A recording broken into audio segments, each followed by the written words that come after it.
گھروں میں لڑائیاں اور ایک دوسرے کی عزت و عصمت و مال و جان اور آبرو کے خلاف کوئی اقدام کریں. بہتر ہے کہ علماء آپس میں بیٹھیں،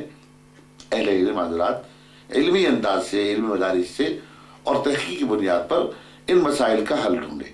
تو چونکہ آپ اور ہم اس سے پہلے بھی 2-3 مجالس میں، 2-3 محافل میں اس قسم کی علمی نشست کر چکے ہیں، گفتگو کر چکے ہیں، اور الحمدللہ ہماری نیت انما الاعمال بالنیات وکل امرئ ما نوی کما قال النبی صلی اللہ علیہ وسلم. تو ہماری نیت تو یہ ہے کہ مسلمانوں میں اتحاد و اتفاق پیدا کیا جائے. تو اس میں جو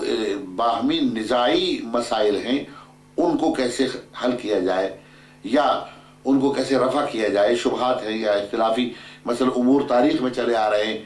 تو ان کو جو ہے اس طریقے سے سمیٹا جائے کہ دین و ایمان پر بھی بات نہ آئے اور مسئلہ بھی حل ہو جائے. تو تب تو لطف کی بات ہے، تب تو ہمارے آپ کے بیٹھنے کا کوئی فائدہ ہوگا. ورنہ یہ کہ بحث برائے بحث اس کا کوئی فائدہ ہے اور اس کو کوئی نتیجہ نکلنے والا نہیں. تو چونکہ شروع میں ہم نے یہ بات کہی تھی کہ اہل سنت شیعہ حضرات کے کسی بھی امام کو، کسی بھی رہبر کو، کسی بھی بزرگ کو گالی نہیں دیتے، برا نہیں کہتے. ہمارے تبرہ کا کوئی چیپٹر نہیں ہے.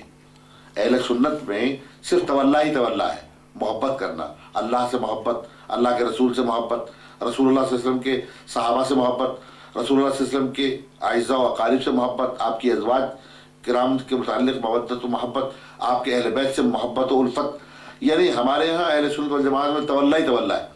ہم کسی شیعہ حضرات کے کسی ایک بزرگ کو گالی دینا تو بہت بڑی بات ہے، لعنت بھیجنا تو بہت بڑی بات ہے، ان کی شان کے متعلق ایک حرف سوچ بھی نہیں سکتے. البتہ شیعہ حضرات جو ہیں فلانے کو لعنت بھیجتے ہیں، فلانے کو لعنت، فلانے کو لعنت، اس قسم کی جو باتیں کرتے ہیں، تو ظاہر ہے کہ جب آپ اہل سنت کے کسی بزرگ کو برا کہیں گے تو ان میں سے کوئی انتہا پسند قسم کا آدمی اٹھ کے کھڑا ہو جائے، وہ لعنت بھیجنے والے کو یا تبرہ کرنے والے کو یا گالی دینے والے کو مارے کوٹے، پھر وہ جھگڑا بڑھ جاتا ہے. تو اس کا ہم نے یہ طریقہ اختیار کیا تھا، آپ نے اور میں نے گزشتہ محفل میں یہ طے کیا تھا کہ آئندہ جب ہم بیٹھیں گے، آج تو کئی مہینوں کے بعد ہمارا یہ جو ہے اتفاق سے ملنے کا موقع ہمیں ملا اور آج ہمیں بیٹھنے کے لیے جو ہے یہ موقع ملا ہے، تو ہمیں کئی مہینوں کے بعد یہ بات کرنے کا موقع مل رہا ہے. تو اس میں ہم یہ چاہ رہے تھے کہ جو آپ حضرات صحابہ کرام کو برا بھلا کہتے ہیں، آپ برا بھلا کہنا بند کر دیں. آپ خلفائے راشدین میں سے جن شخصیات کے متعلق جو ہے آپ کوئی بدگمانی یا بدظنی رکھتے ہیں تو قال اللہ وقال رسول کہتے ہیں تو اس کو حل کر لیں. یا مثلا ہمارے جو اکابرین ہیں یا ازواج مطہرات ہیں یا حضور علیہ الصلوۃ والسلام کے وہ سسر صاحبان ہیں جن کی بیٹیاں حضور علیہ السلام کے گھر میں تھیں، ان کے متعلق آپ اپنی بدگمانی، اپنے شبہات کو دور کر لیں اگر کوئی بات ہے. جہاں تک تعلق یہ ہے کہ آپ نے فرمایا کہ ہم ان کو صحابی مانتے ہیں کہ جو اللہ کے رسول کی بات کو مانیں اور ان کا احترام کریں، ان کے آل کا احترام کریں، تو احترام کرنے میں تو کوئی یہاں پر کسی قسم کا کسی کو کوئی اعتراض ہو ہی نہیں سکتا. لیکن خدا نخواستہ اگر احترامی بے احترامی سیاست کی وجہ سے ہوئی ہے تو دونوں فریق اس کے ذمہ دار ہیں، یعنی صحابہ بھی اور اہل بیت بھی دونوں ذمہ دار ہوں گے. اگر ان کی طرف سے کوئی بات ہوئی ہے تو وہاں بھی کوئی نہ کوئی بات ہوئی ہوگی کہ جس کی وجہ سے یہ جو ہے خواہ کی ایک اختلافی بات ہوئی. تو اب اگر اس فریق نے معاف کر دیا یا اس فریق نے معاف کر دیا تو بات تو جب ان اہل بیت اور صحابہ کرام کے درمیان ختم ہو چکی، معافی ہو چکی، یا ایک دوسرے کو انہوں نے، ہم تو یہ یقین رکھتے ہیں کہ اہل بیت حسد رکھنے والے، بغض رکھنے والے، دلوں میں انتقام کا جذبہ رکھنے والے نہیں تھے. اسی طریقے سے صحابہ کے متعلق بھی ہم یہ سوچتے ہیں تو انہوں نے اپنے دل کو پاک کر لیا ہوگا، صاف کر لیا ہوگا. لیکن جہاں تک آپ نے ایک عجیب حدیث کے متعلق یہاں پر اشارہ کیا کہ نہ صرف یہ کہ حضرت فاطمہ زہرا رضی اللہ تعالیٰ عنہ کے در اقدس پر، جیسا کہ ابھی آپ نے کہا کہ کتابوں میں شیعہ حضرات یہ کہتے ہیں کہ حضرت عمر فاروق رضی اللہ تعالیٰ عنہ نے جا کر کے دھمکی دی اور کہا کہ میں اس گھر میں آگ لگا دوں گا، اور لوگوں نے پوچھا کہ اگر اس میں فاطمہ زہرا موجود ہو تب بھی آپ آگ لگائیں گے؟ تو عمر فاروق کے متعلق شیعہ حضرات کی جو کتابوں میں ہے کہا کہ وہ اور اگرچہ کوئی بھی اس میں ہو، فاطمہ ہو یا کوئی بھی ہو، علی اگر باہر نہیں نکلیں گے اور بیعت نہیں کریں گے تو ہم آگ لگا دیں. یہ ایک سیاسی مسئلہ. بہرحال تو اس میں مزید آپ کے شیعہ علماء جو بیان کرتے ہیں، اب یہ نہیں پتا کہ شیعہ کتابوں میں اس کے دلائل ہیں یا نہیں، لیکن آپ حضرات جو ہے اس کو بار بار بتکرار بیان کرتے ہیں کہ وہاں آگ لگائی گئی، دروازہ موجود تھا، آگ لگائی گئی. اور ابھی آپ نے مزید ایک اضافہ کیا کہ نہ صرف یہ کہ آگ لگائی گئی بلکہ اس دروازے کو جسے آگ لگائی گئی اس کے گرنے کی وجہ سے حضرت فاطمہ رضی اللہ تعالی عنہ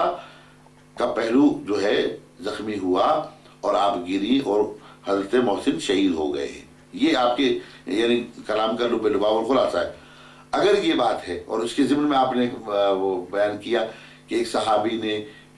جو ہے کسی شخص عورت کو ڈرایا دھمکایا اور اس کا بچہ ساقط ہو گیا اور اس جنین کے سقوط کی وجہ سے بقول آپ کے کہ حضور علیہ السلام نے اس کو کہا کہ اس کی دیت یا قصاص دو. تو بقول آپ کے کہ کسی سنی عالم نے اس بات کو سن کر کے یہ کہا کہ اگر حضور کے زمانے میں یہ بات ہوتی تو حضور کہتے کہ فاطمہ زہرا کے بیٹے جو محسن شہید ہوئے ہیں ان کا بھی قصاص لیا جائے. یہ گویا کہ آپ نے بیان فرمایا. اب اس سلسلے میں صرف ایک نقطے کی طرف میں متوجہ کرنا چاہتا ہوں، وہ یہ ہے کہ یہ ساری داستان کے جو آپ نے یہ طبقات اور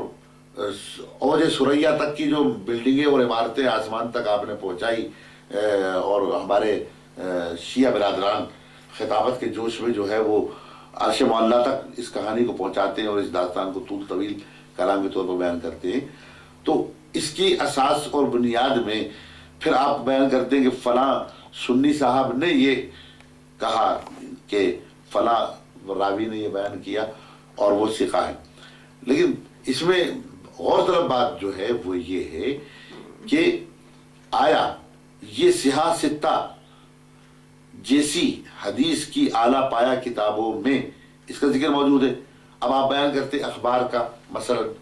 یا مثلا آپ بیان کرتے ہیں